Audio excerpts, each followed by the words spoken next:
শ্রমিকদের সকল দাবি মেনে নেন, ভালো ভালো তারা যা বলতেছে তা শুনেন, তা না হলে হাসিনা গেছে যেই পথে ইন্টারিম যাবে সেই পথে।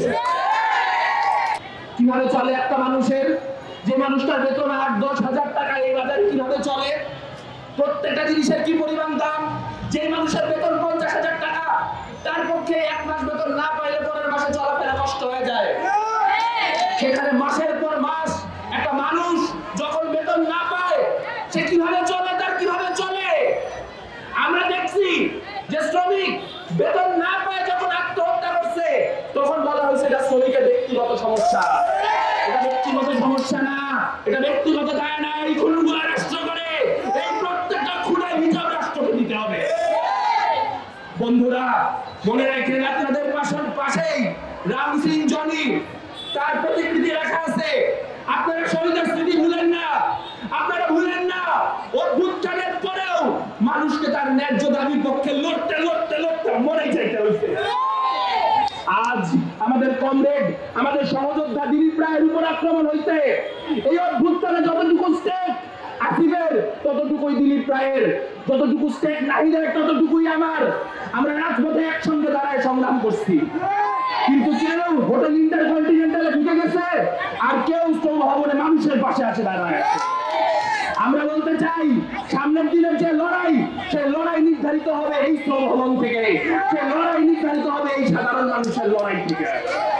বাংলাদেশের যত শ্রমজীবী মানুষ, তাদের ঐক্যবদ্ধ হতে হবে, তাদের বুঝতে হবে হাসিনা যায় খালেদা আসুক, আর খালেদা যায় ইউনূস আসুক, যেই আসুক না কেন, এরা সবাই পুঁজিপতিদের দালাল, এরা সবাই এসালনদের দালাল, এরা সবাই বসুন্ধরা গ্রুপের দালাল, এরা সবাই সেই সব মানুষের দালাল যারা আপনাদের রক্ত ঘাম শুষে কোটি কোটি টাকার পাহাড় বানাইছে।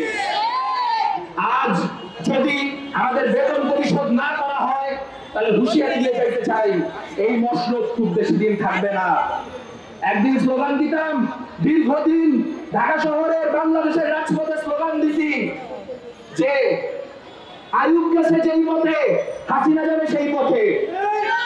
স্লোগান দিছি এরশাদ গেছে যেই পথে, হাসিনা যাবে সেই পথে। তখন হাসাহাসি করতো, ভাবতো এটা তো আর আসলে হবে না।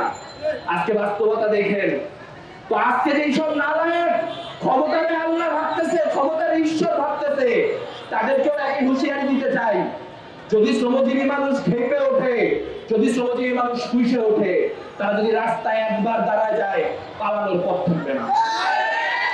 এখনো আপনাদের সাথে ভালোবাসা কথা বলতেছি, এখন আপনাদেরকে বুঝায় বলতেছি, শ্রমিকদের সকল দাবি মেনে নেন, ভালো ভালো তারা যা বলতেছে তা শুনেন, তা না হলে হাসিনা গেছে যেই পথে ইন্টারিম যাবে সেই পথে।